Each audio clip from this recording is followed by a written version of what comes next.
자, 오늘 또 우리 3부 예배를 통해서 하나님께서 큰 은혜 부어줄 줄로 믿습니다. 우리 옆에 분들과 이렇게 한번 인사하시죠. 예수님과 화목한 인생이 됩시다. 시작. 예수님과 화목한 인생이 됩시다. 아멘. 네.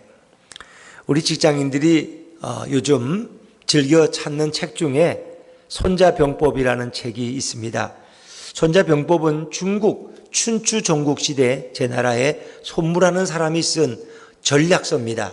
전쟁을 할 때 어떻게 하면 적은 군사를 가지고 많은 대군을 무찌를 수 있느냐, 이걸 연구한 게 손자병법이에요. 그래서 장군들은 이 책을 의무적으로 읽고 또 그것을 활용하는 것입니다. 그런데 이 책이 요즘은 직장인들에게도 인기가 있다고 합니다. 직장인들은 이 책을 필독서처럼 여깁니다. 왜 직장인들이 손자병법을, 전쟁에 관한 이야기들을 자신들의 얘기로 받아들이려고 했을까요? 직장은 또 하나의 전쟁터와 같기 때문입니다. 날마다 직장에 출근하는 직장인들에게 업무는 전투와 같습니다. 늘 남과 경쟁해야 됩니다. 살벌한 추격전이 있습니다. 다른 회사를 물리치지 않으면 우리 회사가 선두 자리를 빼앗길 수 있습니다. 그래서 손자병법은 비즈니스를 하는데 이 비즈니스에도 매우 유익하다고 사람들은 생각하기 때문입니다. 손자병법이 쓰여질 때는 전쟁의 승리를 위해서 쓰여진 전략서고 병법서지만 사람들은 그것이 내 비즈니스에 필요하다고 생각되면 그 목적과 상관없이 그것을 탐독하는 시대가 되었습니다. 어찌 보면 책의 목적 따위는 별로 중요하지 않고 자신이 어떤 의도와 목적으로 읽느냐가 더 중요한 것입니다. 손자병법은 전쟁을 위해 기록된 책이지만 대인관계를 위해서, 생존 경쟁을 위해서, 비즈니스를 위해서 그 목적과 상관없이 많은 사람들은 그 책을 애독한다고 합니다. 여러분, 그런데 수많은 사람들이 손자병법보다 더 애독하는 책이 있습니다. 그 책은 여러분 삼척 동자도 알겠죠? 무슨 책이죠? 성경입니다. 성경은 크리스찬들만 읽는 것 같지만 꼭 그렇지 않습니다. 제가 기독교 채널을 돌리다가 이 불교 설교하는, 선법하는 데다 보면 스님도 성경을 종종 인용합니다. 어떤 TV에 어떤 유익한 강의가 소개되는 그런 프로에도 그 강사가 기독교와는 전혀 상관없지만 성경을 종종 인용하는 것을 볼 수 있습니다. 왜냐하면 그것은 성경이 어떤 좋은 윤리서적이고 좋은 처세술의 책으로 비춰지기 때문입니다. 성경에서 진리가 무엇이든지 상관없습니다.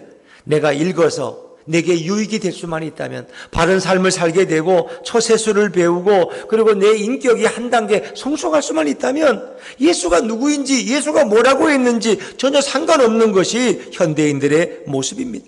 내가 성공할 수 있다면, 내가 더욱 화목할 수가 있고 더 잘 살 수만 있다면 성경의 의도와 목적도 바꾸어서 자신의 것으로 만들 수 있는 인물들이 바로 현대인들이다 하는 것입니다. 오늘 본문은 분쟁을 피하고 화목하는 것이 얼마나 유익한 것에 대해서 말씀해 주고 있습니다. 수많은 사람들이 이 본문을 읽으면서 은혜를 받았습니다. 왜? 인생을 살면서 형제와 화목하고 부부가 화목하고 직장 동료와 화목하는 것이 너무나 중요한가를 우리가 깨달았기 때문에 이 본문의 사람들은 관심을 갖게 된 것입니다. 자, 마태복음 5장 23절 말씀을 다시 한번 읽어보겠습니다. 시작. 그러므로 예물을 제단에 드리려다가 거기서 내 형제에게 원망 들을 만한 일이 있는 것이, 아멘, 그렇습니다. 여러분, 예물을 제단에 드린다는 것은 뭐예요? 이건 정확한 구약의 예배, 제사의 표현입니다. 구약의 예배라는 것은 예물을 가지고 와서 하나님 앞에 올려드리는 것이 바로 예배의 전부입니다. 근데 예배를 드리는데 뭔가 생각나는 게 있어요. 원망 들을 만한 일이 생각날 때 어떻게 해야 되느냐? 자, 우리 24절 말씀을 그 다음에 읽어봅니다. 마태복음 5장 24절입니다. 시작. 예물을 제단 앞에 두고 먼저 가서 형제와 화목하고 그 후에 와서 예물을 드리라. 아멘. 이 충격적인 말씀은 예배를 드리다가 도중에 중단하라는 것입니다. 그리고 원망 들을 만한 일이 생각나면 가서 형제와 화목하고 다시 와서 예배를 드리라는. 예를 들면 이기영 성도가 이렇게 오늘 예배에 나왔습니다. 그런데 이 예배를 드리다 보니까 오늘 명모가 성도님한테 조금 섭섭한 얘기를 한 게 생각나. 분명히 나한테 섭섭한 감정을 가졌을 거야. 그러면 예배를 중단하고 30분을 차를 타고 가서 화해하고 와 다시 예배드리라는 거예요. 자, 이 얼마나 놀라운 말씀입니까?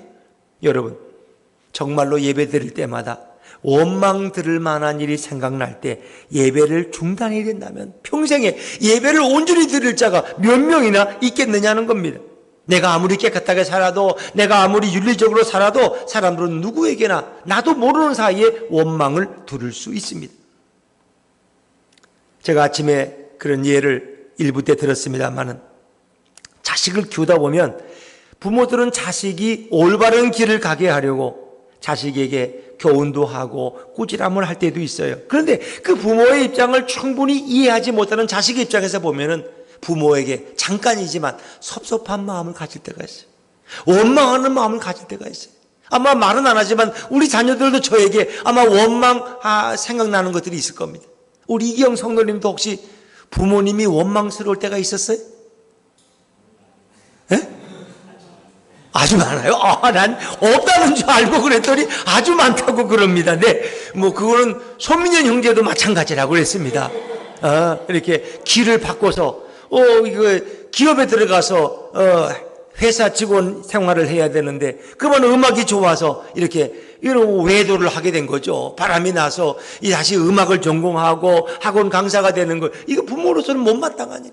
그러나 본인으로서는 하나님을 찬양하는 것이 얼마나 귀하냐. 그러나 부모는 그걸 잘 이해하지 못하기 때문에 부모의 생각으로는 또 이렇게 올바른 좋은 충원을 한다는 것이 자식 입장에서 보면은 잠시나마 부모에 대한 섭섭함으로 남을 수가 있다는 것입니다. 이렇게 보면 도대체 원망 듣지 않을 인생이 어디 있느냐. 제 아내에게 물어보진 않지만 아마 저를 원망할 일이 너무나 많을 거예요. 그렇다고 그때마다 와서 예배를 중단하면 이게 예배가 되겠느냐 하는 것입니다. 자, 오늘 25절 말씀을 또 이어서 보겠습니다. 25절입니다. 시작.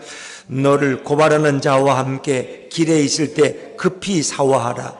그 고발하는 자가 너를 재판관에게 내어주고 그 재판관이 옥리에게 내어주어 옥에 가둘까 염려하라. 아멘. 우리가 이런저런 일로 사람들에게 분쟁을 일으킬 수 있고 고소 고발을 당할 수 있어요. 내가 고발을 당한다면 얼른 가서 그 사람과 화해하라는 거예요. 그래서 재판관에게 가기 전에 얼른 화해해야지. 잘못하면 재판관이 그를 감옥에 가둘 수가 있다는 것입니다. 이건 참 지혜로운 얘기처럼 들리지 않습니까? 근데 거기서 우리 한 걸음 더 나가 보시죠. 26절 말씀을 읽어볼까요? 26절입니다. 시작. 진실로 내게 이르노니 내가 한 푼이라도 남김이 없이 다 갚기 전에는 결코 거기서 나오지 못하리라. 다시 말하면 죄값을 다 치르기 전까지는 결코 나올 수 없다. 다 갚기 전에는 나올 수 없는 감옥은 도대체 어떤 감옥일까? 이 세상에는 이런 감옥은 없습니다.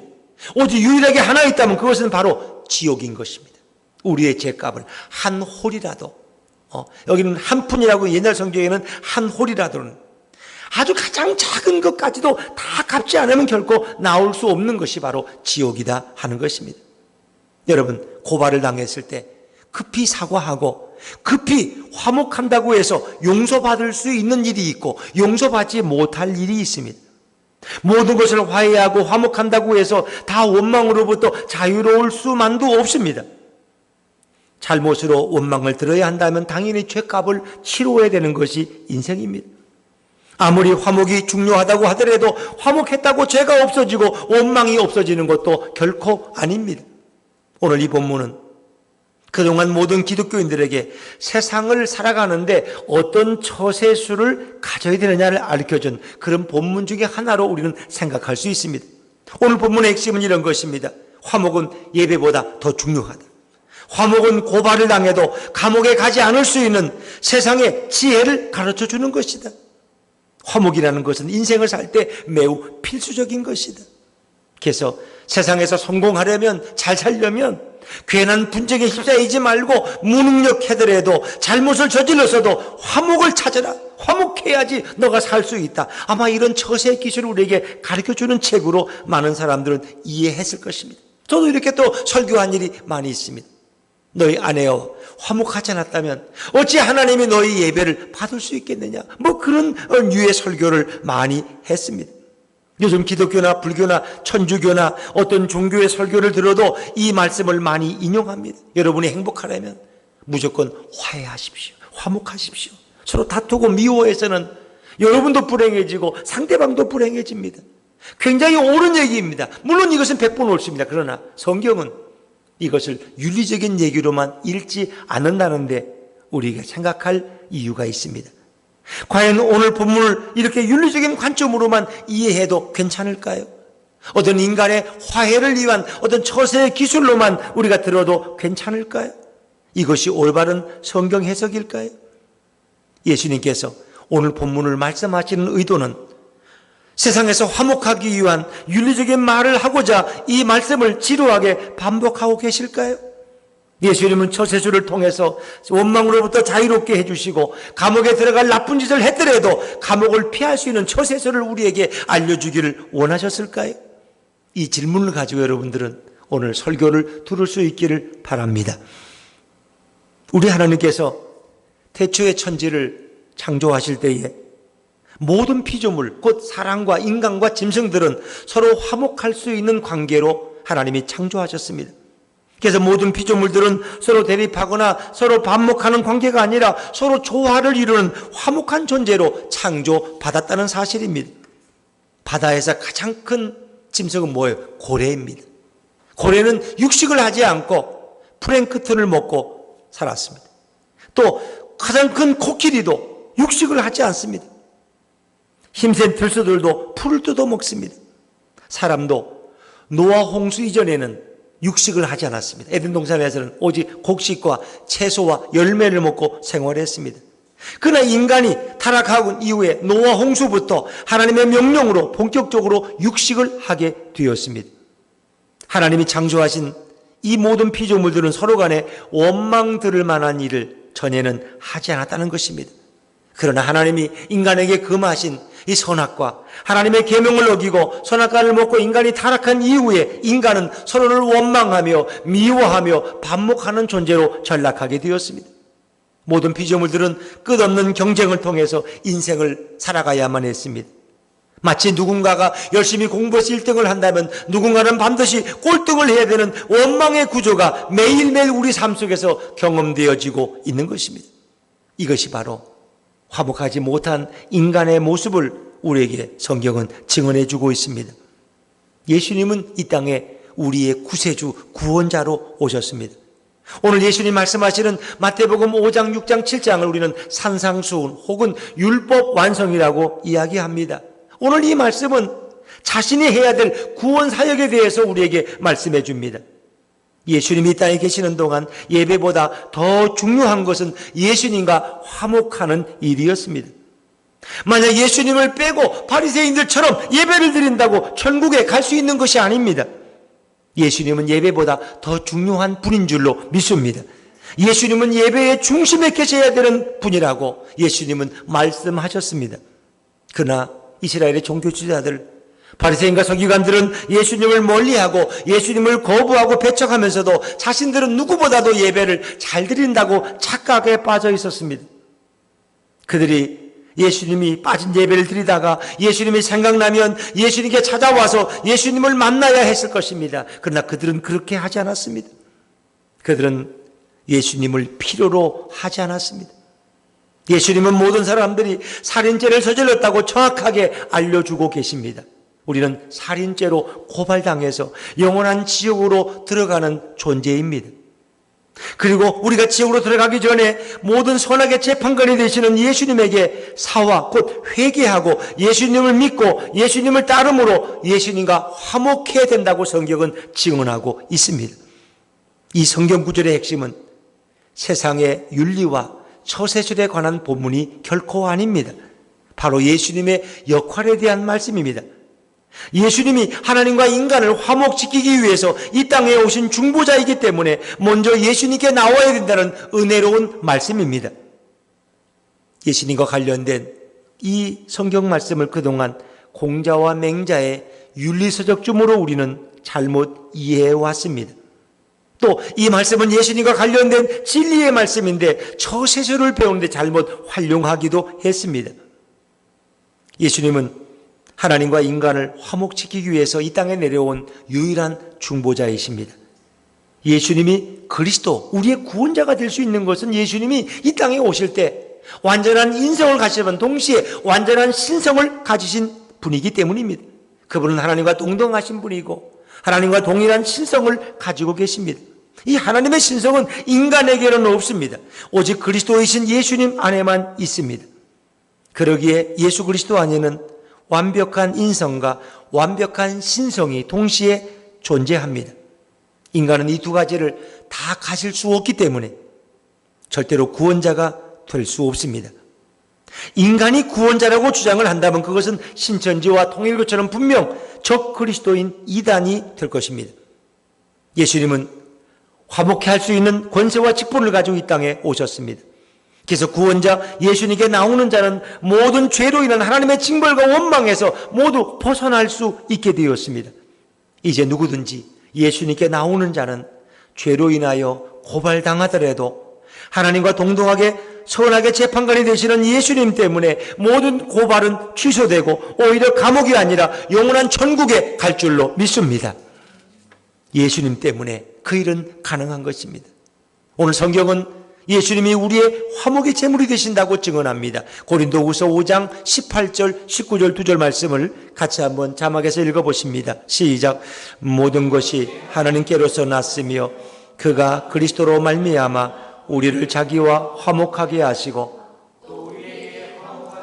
직분을 주셨으니 곧 하나님께서 그리스도 안에 계시사 세상을 자기와 화목하게 하시며 그들의 죄를 그들에게 돌리지 아니하시고 화목하게 하는 말씀을 우리에게 부탁하셨느니라. 아멘. 그랬습니다.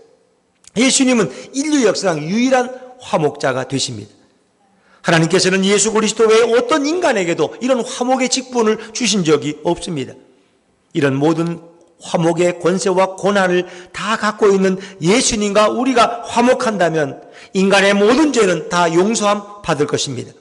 인간의 모든 죄는 다 없어지고 영원히 구원받게 되는 것입니다. 예수님은 유일한 화목자가 되십니다. 우리 옆에 분들에게 인사하시죠. 예수님은 유일한 화목자이십니다. 시작. 예수님은 유일한 화목자이십니다. 동시에 예수님은 유일하게 고발을 취소해 줄 수 있는 그리스도가 되십니다.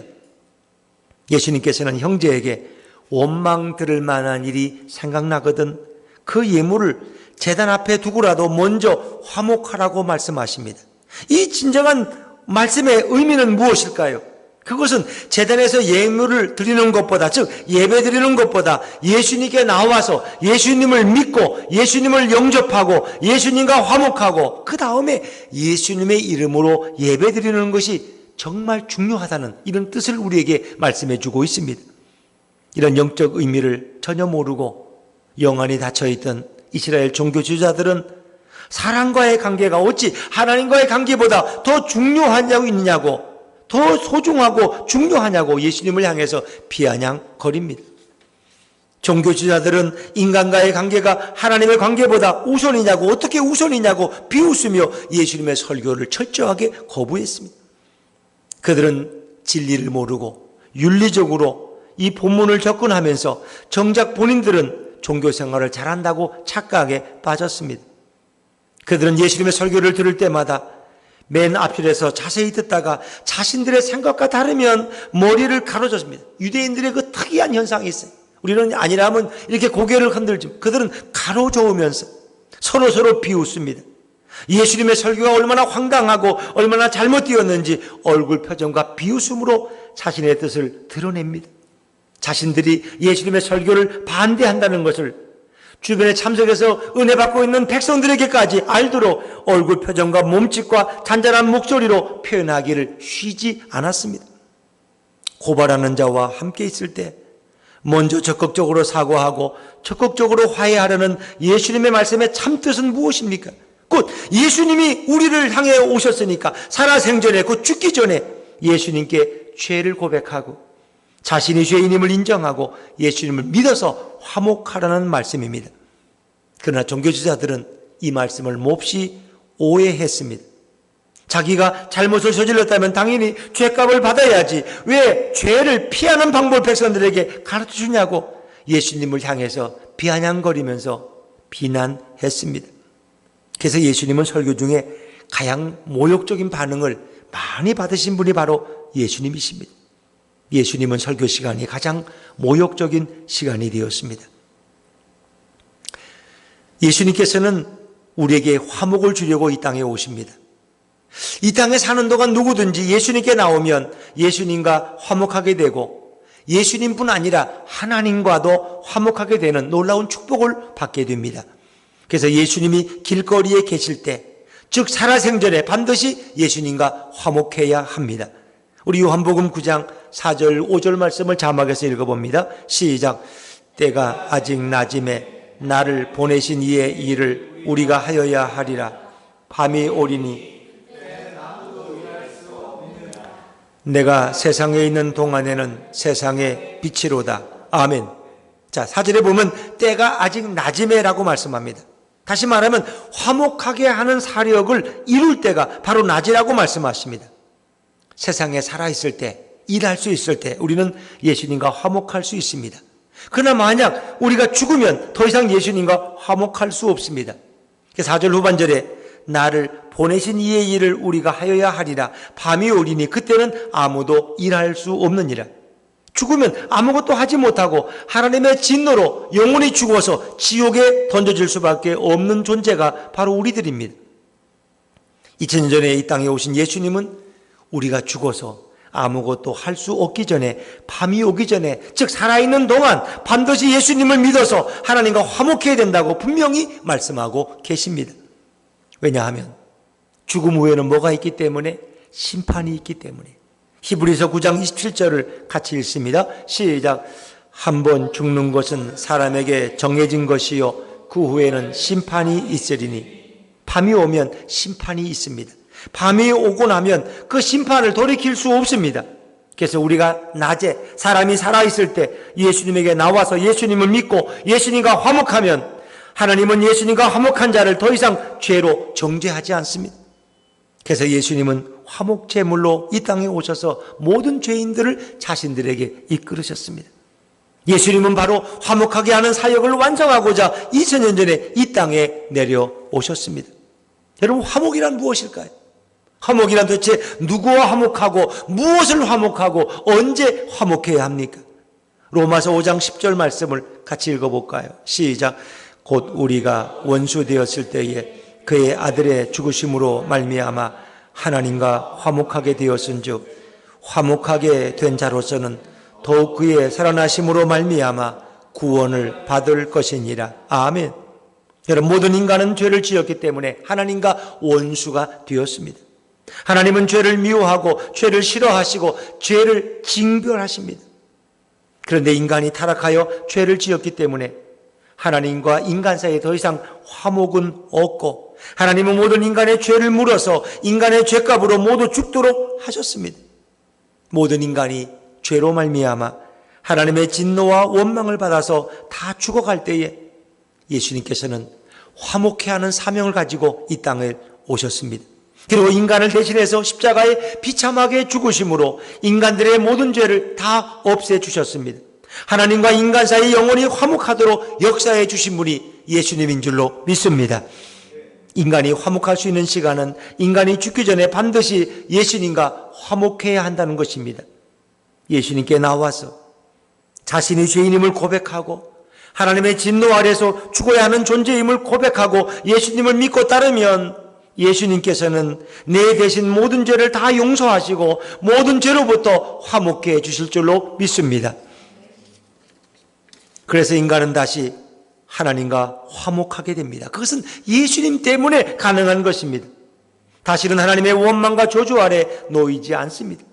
화목이란 인간과 인간끼리 아무리 화목해도 다 소용없습니다.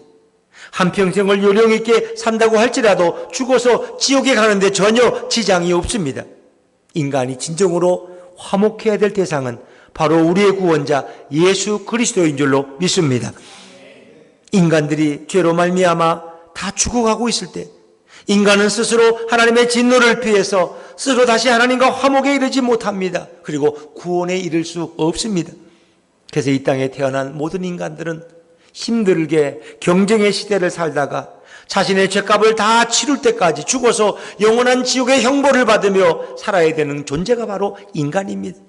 바로 이럴 때 자비로우신 하나님께서는 영원 전부터 예비하신 예수님을 이 땅에 보내셨습니다.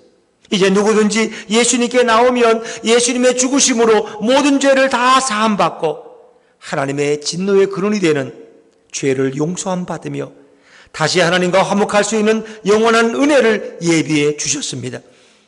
예수님은 하나님 아버지의 보내심을 받아서 이 땅에 내려오신 하나님 아버지의 맏아들이고 유일한 구원자가 되십니다.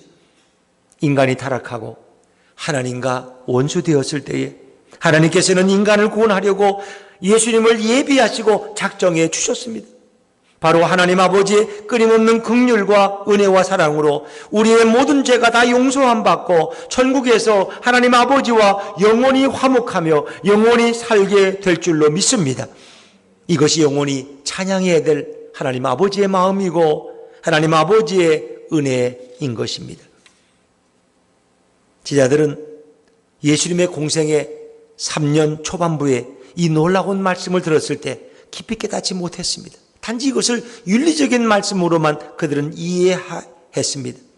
그러나 예수님께서 3년의 공생애를 다 마친 후에 이 말씀을 성령께서 다시 기억나게 하셨을 때 이 말씀이 윤리와 처세술에 관한 말씀이 아니라 세상 잘 사는 방법이 아니라 바로 예수님의 구원 사역에 대한 말씀이라는 사실을 깨닫고 그들은 놀라움을 갖게 됩니다. 예수님은 화목제물로 이 땅에 내려와서 하나님과 원수된 모든 인간들을 위해 화목제물로서 자신을 십자가에 죽이심으로 모든 인간들을 하나님과 화목하도록 역사해 주셨다는 것을 제자들은 나중에 부활하신 주님을 만난 후에 깊이 깨닫게 되었습니다. 그래서 예수님의 사역이 어떻게 진행되고 어떻게 완성되는지 깨닫게 되었을 때 비로소 자신들은 이미 하나님 아버지와 화목하게 된 상태라는 놀라운 진리를 알게 되었습니다. 이 놀라운 진리의 역사로 인해 다시 죄인으로 고발당하지 않게 되었습니다. 다시 영원한 지옥에 들어가지 않게 되었습니다. 다시 예물을 제단 앞에 두고 화목하지 않아도 되는 이 놀라운 은혜를 깨닫게 되었습니다. 제자들은 정말 아무것도 한 것이 없는데 예수님의 엄청난 사역으로 인하여 하나님과 원수가 되었다가 다시 화목하게 되었고 다시 자녀의 권세와 영광을 얻게 되었으므로 그들은 춤을 추고 싶었고 하늘을 나르고 싶은 은혜로운 기분을 만끽했을 것입니다. 제자들은 부활 후에 마태복음 5장, 6장, 7장의 이 율법 완성을 생각하면서 예수님이 얼마나 소중한 분인지, 예수님이 우리를 위해서 어떤 일을 행하셨는지, 예수님이 너무나 좋았고 하루 종일 예수님을 생각해도 실증나지 않고 그리고 죄인도 하나님과 화목하게 된다는 놀라운 은혜를 그들은 체험하고 또 감사하고 또 감사했을 것입니다. 제자들은 시간이 있을 때마다 앉으나 서나 예수님을 말하는데 하루가 부족한 인생을 살아되었을 것입니다. 이 땅에 수많은 사람들이 왜 성경을 읽습니까? 왜 신앙생활을 합니까? 이 하나님을 바로 알지 못하는 현대인들은 예수님을 정말 만나고 싶어서 교회에 나오는 것이 아니라 그냥 인간들이 좋아서 사람들과 교제하려고 또 무료한 인생의 대인관계를 넓히고 뭔가 윤리적이고 또 인격적인 삶을 살기 위해서 교회를 다니는 사람들도 이 시대는 많이 있을 것입니다. 성경이 기록된 목적이 구원자 예수님을 부단히 말씀하고 있지만 성경을 읽고 말씀을 들을 때 예수님에겐 전혀 관심이 없는 자들, 더 높은 윤리적인 삶을 추구하고 또 처세술의 기술을 높일 수 있는 지혜로운 방법을 찾기 위해서 성경을 읽고 설교를 듣는 이들도 적지 않습니다. 이들의 공통점은 예수님에게 관심이 없다는 것입니다. 예수가 누구인지 몰라도 되고 예수가 무슨 말을 했는지 조금만 알아도 된다고 생각했습니다. 현대인들은 성경을 공자와 맹자의 윤리서역주무로 전락시켰고 성경을 처세술을 확장하는 손자병법주무로 여겼습니다. 그래서 자신이 하나님과 원수된 관계라는 것을 전혀 모르고 자신을 위해 십자가의 화목제물이 된 예수님에 대한 지식은 신문 기사의 가십 기사보다도 아주 낮은 단계로 여기게 되었다는 것입니다. 이것이 얼마나 불행한 일입니까? 그러나 누구든지 성경에 원래 기록된 목적대로 예수님이 요한복음 5장 39절에 뭐라고 말씀했어요? 너희가 성경에서 영생을 얻거니와 이 성경을 상고하는 자는 영생을 얻죠. 또 나에 대해서 이 성경은 증언하고 있다고 예수님은 말씀하십니다. 성경의 본래 의도대로 예수님에 대해서 깊이 알기 원하고, 그리고 화목제물이 되신 예수님을 알아가고, 세상과 화목하려고 노력하기보다는 더 근원적으로 예수님과 화목하려고 노력한다면 누구든지 예수님을 통해서 죽어서 지옥에 들어가지 않고 영원한 천국에 들어가게 될 것입니다. 살아서도 예수님을 통해서 이미 하나님과 화목되었기 때문에 살아서도 하나님이 도와주시는 축복된 인생을 살게 될 줄로 믿습니다. 그러나 성경을 손자병법쯤으로 처세술의 교과서로 읽고 그렇게 진리의 말씀으로 읽지 않으면 아무리 교회를 다녀도 그에겐 구원이 없습니다. 매주일 설교하는 목사라고 할지라도 반드시 죽어서 지옥에 가는 비참한 존재가 되고 말 것입니다. 성도란 누구입니까? 하나님과 원수되었던 자들이 예수님의 십자가 죽음으로 인해서 다시 하나님과 화목하게 된 자가 바로 성도인 줄로 믿습니다. 성도는 더 이상 예수님과 원수된 관계가 아닙니다. 하나님이 죽이고 싶어하는 그런 죄인이 아닙니다. 오히려 하나님이 축복해 주고 싶어 하시는 존재, 그리고 하나님의 자녀로서 영원히 살려주고 싶은 자가 바로 성도입니다. 성도는 지옥의 심판이 기다리는 자가 아닙니다. 성도는 지옥의 권세가 이길 수 없는 자입니다. 이제 성도는 영원한 지옥에서 울부짖을 그런 존재가 아닙니다. 왜냐하면 예수님께서 하나님과 원수된 죄악을 다 없애주시고 십자가에서 자신을 화목제물로 인간 대신 하나님의 진노 속에서 완전히 죽으셨기 때문입니다.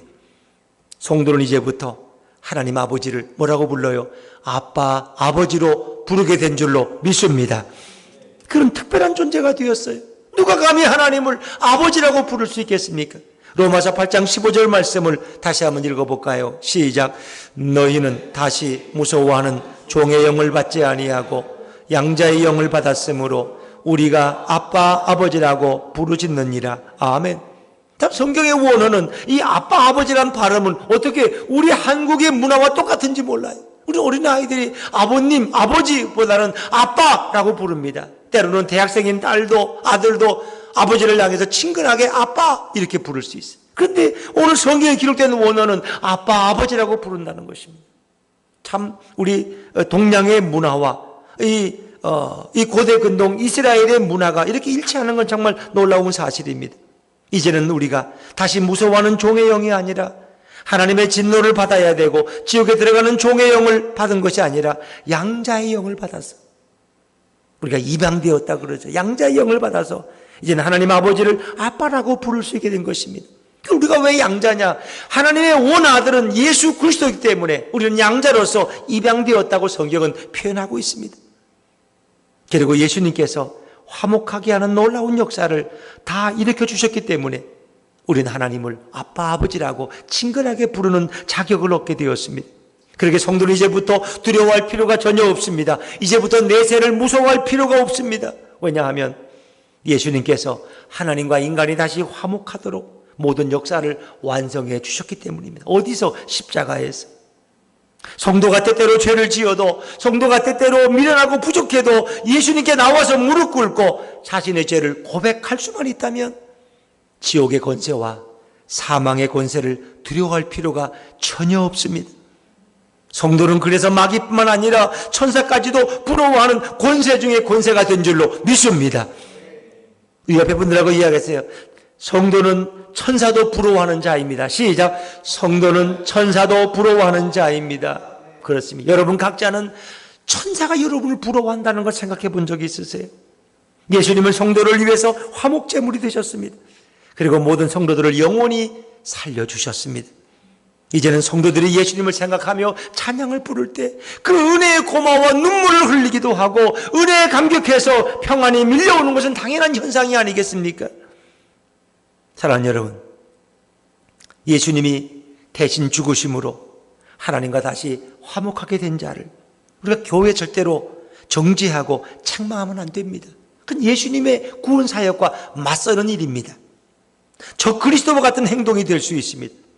예수님은 죄인을 살리기 위해 죽으셨는데 교회에서 죄인을 죽이기 위해 비판하는 것은 예수님이 누구인지, 예수님이 어떤 일을 하셨는지 모르는 자가 행할 수 있는 무지한 일입니다. 우리가 예수님을 본받고 우리 자신도 화목제물이 되어야 됩니다.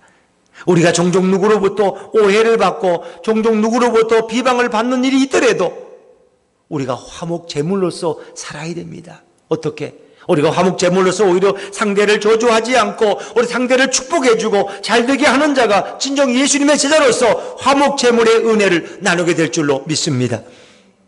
우리가 신앙생활을 하다 보면 연약하고 부족한 새신자나 믿음이 없는 자를 위해서 말해준다고, 저를 좀 가르쳐준다고 책망과 비판을 일삼는 자칭 거룩한 무리들이 오늘날 교회에는 있습니다. 우린 이런 일로부터 우리 자신과 우리 영혼을 지켜서 정말 교회에서, 가정에서, 직장에서 예수님처럼 화목제물이 되고자 자신을 희생하고 예수님의 제자로서 인생을 살아가야 할 줄로 믿습니다. 이렇게 예수님의 제자 인생을 살면 우리는 어리석게 되거나 순간적으로 망하는 것처럼 보일 수 있지만 인생 전체를 놓고 보면 바로 이런 자에게 하나님은 전무후무한 은혜를 부어주십니다. 교회와 가정에서 우리가 고발하는 자가 될 것인지 화목제물이 될 것인지 우리는 인생을 살면서 부단히 선택해야 됩니다. 예배분들은 또 한번 물어보세요. 고발자가 되시겠습니까? 화목제물이 되시겠습니까? 시작. 고발자가 되시겠습니까? 화목제물이 되시겠습니까? 예수님의 제자로서 살아가는 이 축복이 우리 모두에게 넘치기를 바랍니다. 그럴 때 우리는 예수님을 깊이 묵상하고 예수님만을 깊이 생각하게 됩니다. 그러면 자신도 모르게 예수님의 눈이 되고 예수님의 입술이 되고 예수님의 손과 발이 되어서 저절로 화목제물이 되어가는 복된 자신을 발견하게 됩니다. 오늘 3부 예배 나오신 여러분들이 다 예수품교회 화목제물이 되시기를 주의 이름으로 축원합니다. 교회를 다녀도 평생 전도를 안 해본 성도들이 있습니다. 손은 들지 마십시오.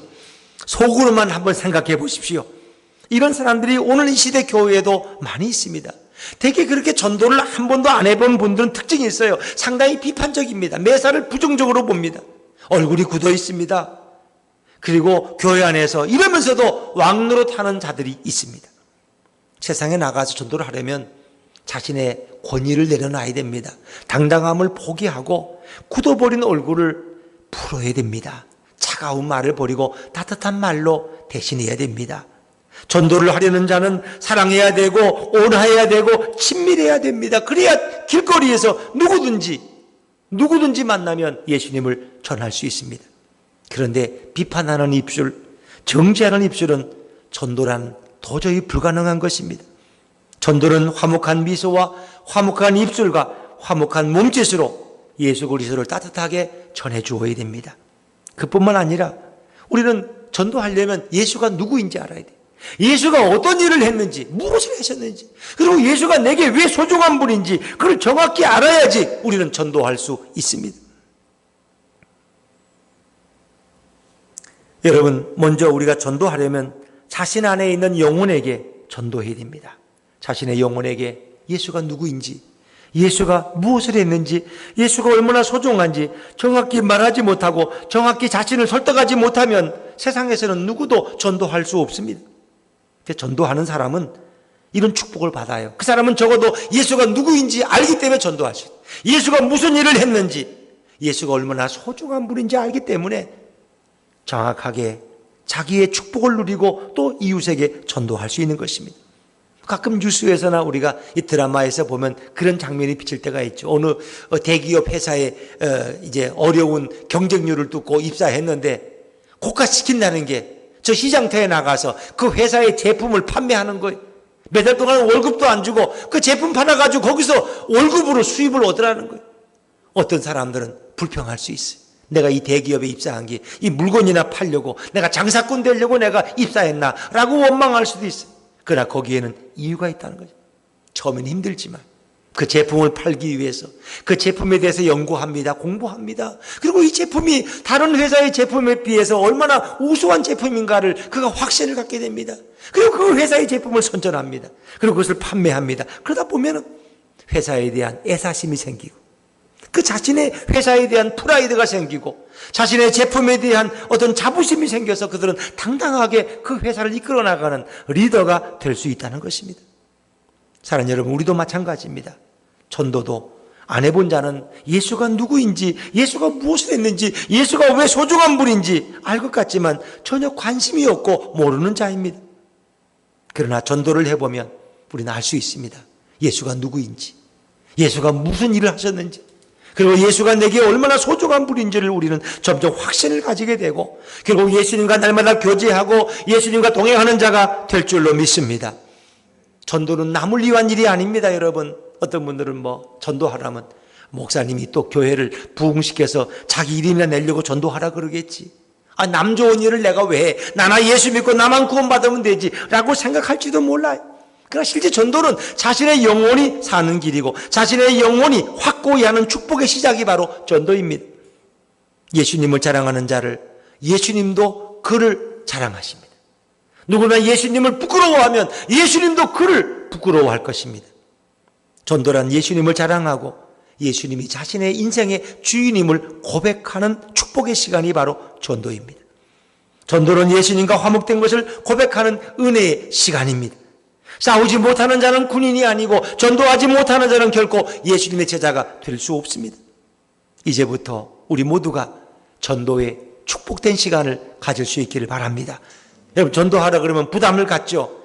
띠를 두르고 불신, 지옥 이렇게 써가지고 다니라는 얘기가 아닙니다. 여러분이 살아가는 삶의 현장에서 만나는 사람들에게 내가 만난 예수님을 소개할 수 있다면, 그리고 그 예수님을 자랑할 수 있다면, 그 예수님을 통해서 내 인생에 어떤 변화를 경험한 것을 누군가에게 말할 수 있다면 여러분 훌륭한 전도자가 된 것입니다. 우리 이기영 성도님은 자랑할 거 있으면 자랑해보라 그러면 어떤 모임에 가서 뭘 자랑하고 싶어요?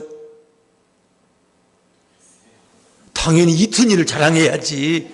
튼튼하고 지혜롭게 자란 이튼이를. 그렇죠?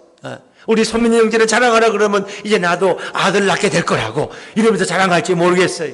물론 그 자랑도 중요하지만 우리의 자랑은 돈이 많은 것이 자랑이 아니라, 남보다 뛰어난 것이 자랑이 아니라 나를 구원하기 위해 이 땅에 오신 화목 제물 대신 예수님을 자랑해야 될 줄로 믿습니다. 전도란 예수님을 자랑하는 것입니다.